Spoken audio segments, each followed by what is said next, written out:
欢迎来到明星新闻中国渠道，点击订阅频道，不要错过当天最热门的新闻。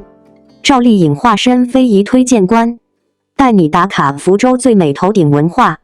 近日，赵丽颖登上《上城市》杂志，其中造型融合三条簪、脱胎漆器、凤凰装、软木画等多种福州非遗元素，惊艳众人。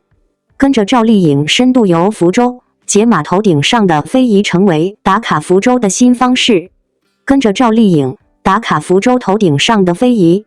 去年11月，福州传统梳妆技艺三条簪入选福州市第8批非物质文化遗产代表性项目名录后，让这个原本几乎消失的小众民俗符号火了。簪上三条簪，换上传统服饰，寻访古街古巷，成为游客打卡福州的新方式。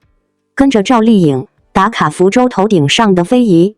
三条簪加脱胎漆器，三条簪加咏春拳拍摄体验，五一期间吸引了不少游客。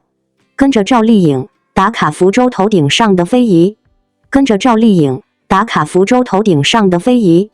目前在三坊七巷、南宫河口、中国传政文化城、上下杭、梁厝等景区均设有三条簪妆造体验项目，提供选服装、做妆造、拍写真、逛景区的一条龙服务。跟着赵丽颖打卡福州头顶上的非遗。跟着赵丽颖打卡福州头顶上的非遗。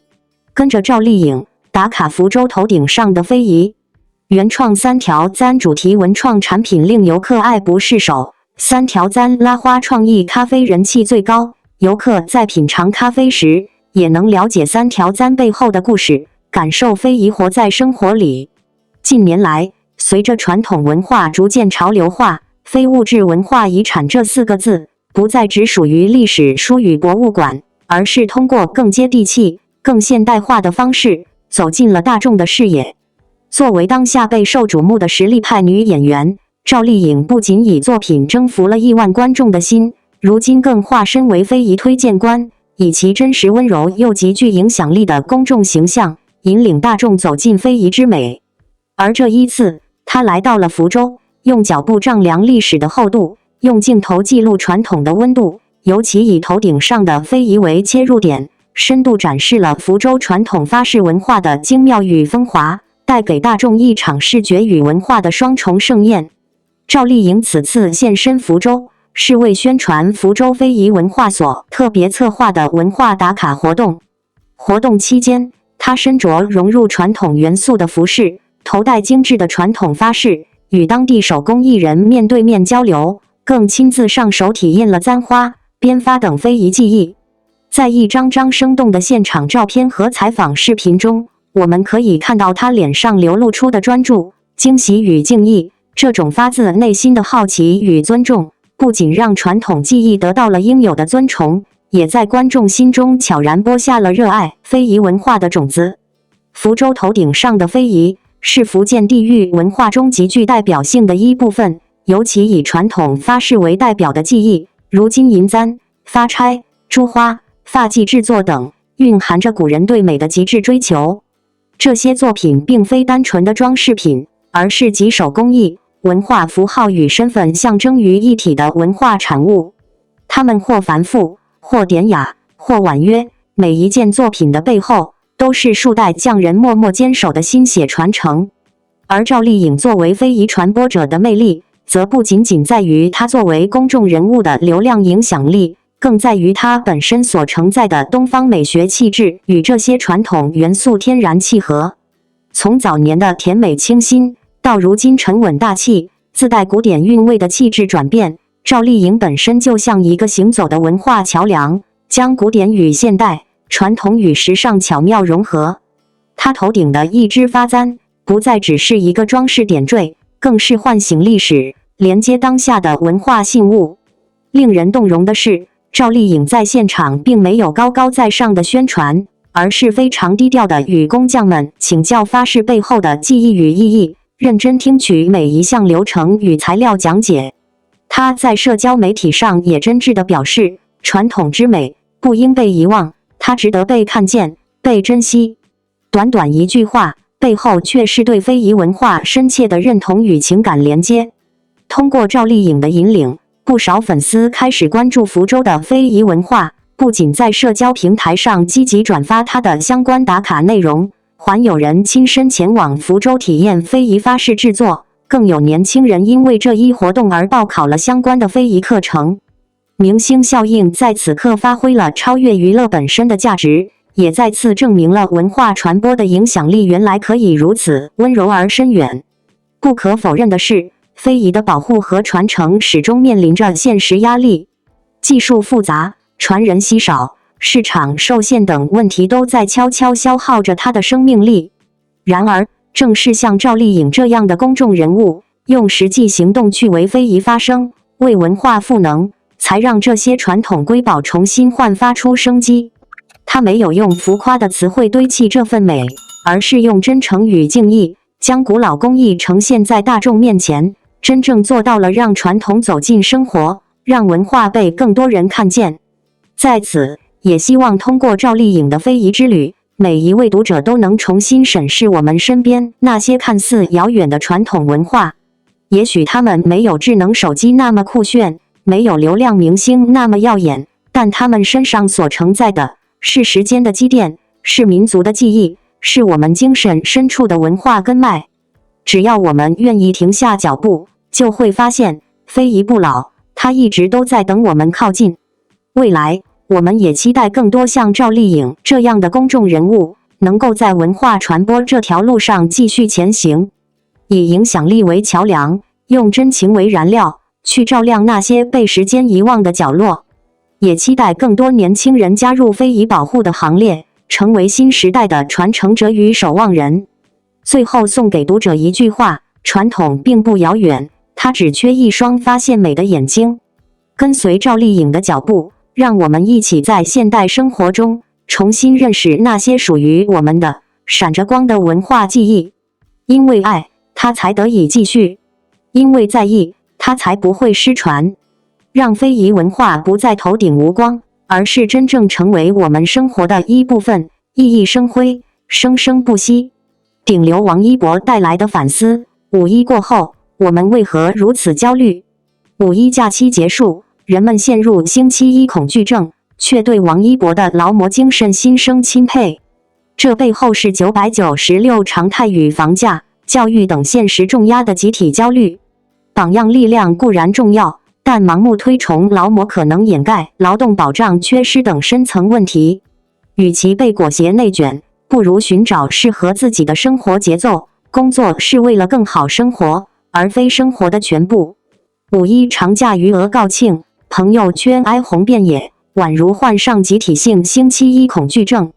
遥想彼端，王一博的拥趸摩托姐姐们却是醍醐灌顶，是要抖擞精神。这幅光景，你说乖谬不乖谬？一面厢，吾等翘首以盼假期，恨不能将葛优瘫刻入 DNA。另一面厢，又对拼命三郎心生钦佩，甚至甘愿被其振奋。这看似南辕北辙的心绪，实则颇堪玩味。且问王一博真能激励普罗大众乎？未必现的。有人倾慕他的专注与执着，觉着他周身洋溢着正能量；亦有人觉得明星嘛，光鲜亮丽乃是分内事，我等凡夫俗子辛勤劳作才是常态。见仁见智，本属常情。可因个人境遇殊异，感同身受自无可能。然则，为何劳模人设这般吃香？是真心认同努力定能有所斩获，亦或潜意识里为内卷所裹挟，不得不自打鸡血？须知，往昔我们推崇的是朝9晚5，追求劳逸结合。时下呢？996、007俨然成为奋斗的圭臬，仿佛不加班，便愧对公司，愧对自己。这般氛围，令人窒息。仅观一组数据，或能更显直观。一国家统计局披露，2023年全国企业就业人员周均工作时长为48.8小时。此数字意味何？意味芸芸众生皆在超时劳作。这不仅是个人取舍，更是一种社会表征。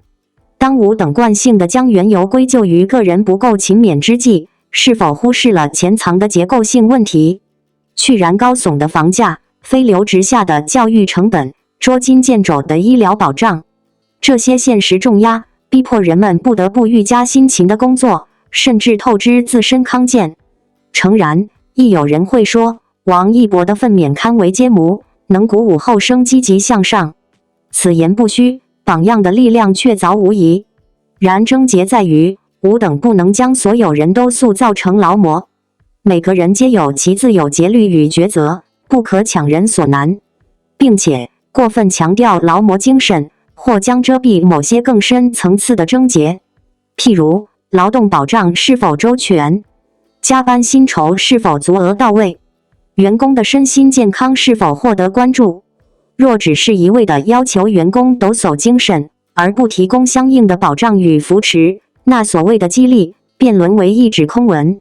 恰如某些企业一面鼓吹狼性文化，一面却克扣员工薪资，甚或肆意裁员。此种空中楼阁式的激励，只会令员工倍感疲惫与失望。言归正传，摩托姐姐们钟情王一博，相助他的事业，这无可厚非。